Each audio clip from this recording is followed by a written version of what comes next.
आज भेंडा येथे झाले मैदानात पब्लिकचा आशिक चिमण्या आणि थार एक नंबरचे मानकरी. तर हे सुट्टी मेकर आहेत नाना भाऊ. सकाळी मी त्यांना विचारलं होतं का नाना भाऊ आज आपली मुलाखत घ्यायची. तर नाना भाऊ मला काय म्हणले का आज जेव्हा एक नंबर होईल तेव्हाच मुलाखत देऊ.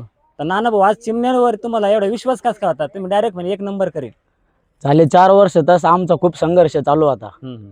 आमचा फक्त गट निघत होता. हां लोक म्हणजे आम्हाला असा कमीपणात दाखवत होते का आम्ही म्हणजे काहीच नाही. आमचा बैल म्हणजे हा पळतच नाही. किंवा आमच्या बैलाला पायरा आम्ही फोन केला का आम्हाला टाळाटाळी करायची पायऱ्याला. नाही बाबा तुमचे व्हिडिओ मागा. आम्ही आजपर्यंत कोणाला इतिहास आजपर्यंत आम्ही कोणाला व्हिडिओ नाही मागितलेला का तुमच्या वासराचा आम्हाला व्हिडिओ दाखवा म्हणून. तर आज आम्हाला घरून निघल्यापासून आमचे पापाबाई शेडे त्यांना आज घरून निघल्यापासून एक मनात असं सांगत होतं का आपला बैल आज एक नंबर करणार आहे. सेमी निघल्यावर बी त्यांनी मला कॉल केला का आपण आज एक नंबरच करणार आहे. आणि लक्ष्मी पळती बैलाने मालकासाठी पळाला आणि एक नंबरच केला. जवळपास 4 ते 5 वर्षापासून आपला संघर्ष चालू होता संघर्ष चालू होता आणि आज आपला एक नंबर भेटला. एक नंबर केला. एक नंबर असा केला सेमी बी काढला. याच्या आधी फक्त गट निघत होता बैलाला. सेमीला बैल मार खात होता. 2 नंबर 3 नंबर गाडी उतरत होती. आज सेमी बी अंतरात काढला आणि फायनल पण अंतरात काढलं. आणि एवढं करून पब्लिकला पळून काढला. सेमी पब्लिकला पळाला आणि गट आपलं हे बी पब्लिकला पळाला फायनलला बी. त्याचं नाव पब्लिकचा आशिक चिमण्या आणि तो प्रत्येक टाइम मी पब्लिकला लागतो. हो पब्लिकच आम्हाला पब्लिक म्हणजे आम्ही आशिकच पब्लिकचा आहे. त्याचं नावच त्याच्यामुळे दिलेलं आहे पब्लिकचा आशिक चिमणा डॉन. गटाला सेमीला का आज फायनलला पण गटाला एक 3 नंबर तासावर पळाला.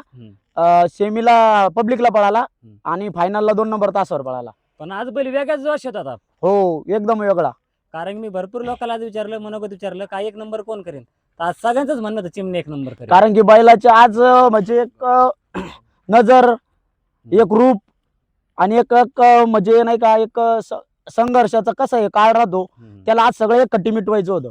आणि मधल्या काळात बैलाला गट निघत नव्हते तर भरपूर जण चिमण्या संपला म्हातारा झाला आता काय करणार नाही. बघा आता बोलणाऱ्याच्या तोंडाला काय हात लावता येत नाही. बोलणारे बोलून गेले पण आज त्यांचा होऊन आम्हाला कॉल येणार का आमच्या बैलाला तुमचा पायरा पाहिजे नाही. ओके. आणि आज थारचं कसं काय नियोजन झालं आपल्या चिमण्यामध्ये पायरा कसं काय जुळला? आता स्वतः मालक आहे मनोज भाऊ जंजाळे ड्रायव्हर त्यांचे मित्र आहे ते. ओके. तर त्यांनी पायरा जुळून आणला. त्यांना पायरा जुळून आणला. त्यांनी पण एका शब्दावर आम्हाला बैल दिला. 3 दिवस झाले तेव्हाच त्या वासराने गुलाल घेतलेला आहे आणि आज आमच्या सोबत पळून डायरेक्ट एक नंबरचा मानकरी झाला. मित्रा कुठून आला तू? पाचपेरवाडी कसाब खेडा फाटा पाचपेरवाडी. थार आपला आज याच्या आधी किती मैदानात राहिलाय गुलालात? 3-4 मैदानात राहिलाय आणि आज पहिल्यांदा एक नंबर केलाय. आणि आज चिमण्याचा पण एक नंबर झालाय. पायरा कस काय जुळून आला?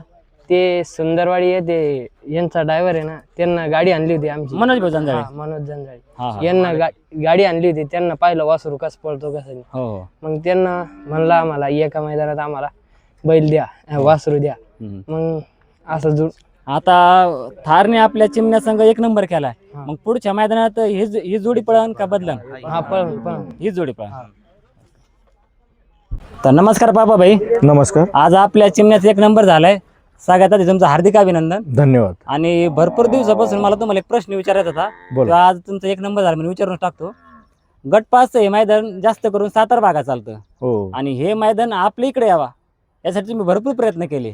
कारण की आपल्याकडे जास्त करून घोडाबैल मैदान चालतं. पण हे गट 5 मैदान इकडे यावा असं तुमच्या मनात काय आलं बरं? आपला पहिले एक बैल पळत होता सप्त हिंद केसरी बागड म्हणून. हो. तर बागडचा आम्ही असं केलं बैल इकडे पळायचा आपला घोडाबाईलाच पळायचा. नंतर बिनजोडला पळायला लागला. तर मग मनोज म्हणे आपल्याला तिकडं पुन्हा भागात जायचं म्हणे बैल घेऊन. म्हणलं चालन. मग आम्ही बागड घेऊन वडकीच्या मैदानात गेलो आणि रणजित शेठ घिसरे यांच्या मल्हारबरोबर पळालो. तिथं बैल एकदम उत्कृष्ट पळाला. तिथं समजा गट 5 झाला सेमीला मार खाल्ला होता पण बैल एक नंबर पळाला. मग बागडचा व्यवहार झाला. 11,51,000 रुपयाला राहुल शेठ काटे यांनी बैल घेतला. मग त्याच्यानंतर मग मी ठरवलं म्हणलं बैलाची किंमत जर तिथे पळून 3 फेऱ्याच्या मैदानात जर लाखात होत असेल तर मग इकडं आपण खेळ का नाही आणावा. तर मग असं नियोजन करून मग मनोज मी राजू भाऊ आम्ही असं नियोजन केलं की म्हणलं आपली इथं 3 फेऱ्याचं मैदान भरवायचं. मग सलबतपूरची यात्रा होती. तिथं आम्ही मैदान लावलं 3 फेऱ्याचं. मग तिथं या यात्रेचं 51,000 रुपये प्रथम पारितोषिक ठेवलं. 1,500 रुपये एंट्री फी ठेवली. गट 5ला सायकल ठेवली. त्या मैदानात आम्हाला 50,000 रुपये तोटा आला. सगळ्या पोरांनी 10,000 2,000 करून ते तोटा भरवला. मग तेव्हापासून ही इकडं प्रथाच पडली मग 3 फेऱ्याच्या मैदानात. आणि जिथं मैदान राहील तिथं आपलं 100% सहकार राहील विनामूल्य. ओके. या मैदानाचा फायदा आपल्या नेवास तालुक्यातील भरपूर लोकांना झालाय. बरोबर. भरपूर विक्रमी विक्री झाला आपल्या हो, तालुक्यात. सगळ्या विक्रमी विक्री झाले. याच्यात तुमचं भरपूर मोठं योगदान आहे. आपलं काय आहे, सगळ्यात लक्ष्मी पळायला त्यांचं हे झालं. आपलं काय योगदान, फक्त आपण रस्ता दाखवला ना.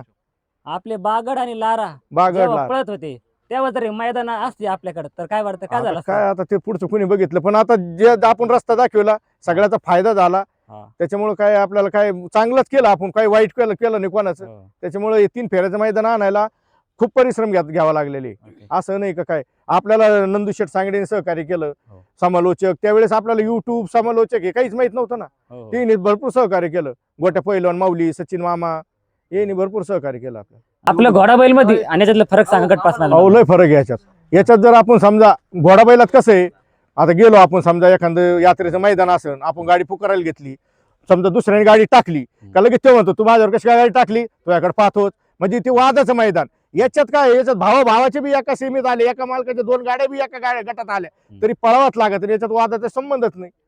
ओके. म्हणजे या क्षेत्रात जास्त करून वाद वाद व्हायचं शॉर्टच नाही ना. याच्यात काय ज्याचा पळण तेच फक्त. कारण घोडाबैल मध्ये झाले का फायनलचे झालं तरी वाद होतो. हा, पण ते एक आतली झाली का त्याच्यातच बादशाह, हे माझा ह्यो तो माझा. इथं पळायचं म्हणजे बैलालाच पळायचं. ओके. दोन्ही बैलाला पळायची, एक बैल पळून चालत नाही, दोन्ही बैलच पळावं लागत. इथं आणि दोन्ही बैल पळून चालत नाही. ड्रायव्हर पण चालक ड्रायव्हर बी चालक लागत, सुट्टी मेकर बी चालक लागत त्याला. आपले सुट्टी मेकर कुठे येत हे काय नाना, आपले उज्ज्वल भाऊ, नाना भाऊ कुठे गेले? नाना भाऊ झोपले आता तिकडे. आणि आपले ड्रायव्हर काय यायचं नाव घ्यायचं अजून. ड्रायव्हर आता काय तिकडे, ड्रायव्हर आता गुंग आहे सध्या. पण आज चिमण्याने पण 1 नंबर केला आणि तिने दाखवून दिलं का त्यात पण दम आहे, जो बागड आणि लारा मध्ये येते. काय वाटतं मला? नाही चिमण्याने हो 1 नंबर केला असं नाही, पहिले बी 1 नंबर केलेला आहे चिमण्याने. कोणत्या मध्ये 1 नंबर केला? सलाबतपूरच्या मैदानात शाकीर भाई, आपले तात्या आहे की शाकीर तात्या, हो. त्यांच्या बैलात 1 नंबर केला. शाकीर भाई तेव्हापासून या 3 फेऱ्याच्या मैदानात नाही, ते शाकीर भाई 3 फेऱ्याच्या मैदानाला येतच नव्हते. ते म्हणायचे आपलं सेकंद भलं ना आपण भलं. आम्ही बळजबरी पायरा केला आपल्या सलबतपूरच्या मैदानात, तिथे 1 नंबर चिमण्यानी त्यांच्या बावऱ्यानी 1 नंबर केला. 2 मैदान ठेवले होते आपण, एक आदत एक बैल, एक दुसरा एक बैल. तिथं आणि ओपनच्या मैदानात आपण चिमण्यानी बावऱ्याने नंबर केलता आणि राजानी सम्राटने 1 नंबर केलता. त्याच्यानंतर मग सम्राट घेऊन ते तिथं वरती साताऱ्याला गेले, तिथे 1 नंबर 5 लाखाच्या याच्यात 1 नंबर केला. तेव्हापासून शाकीर तात्या बी फोकसला आले.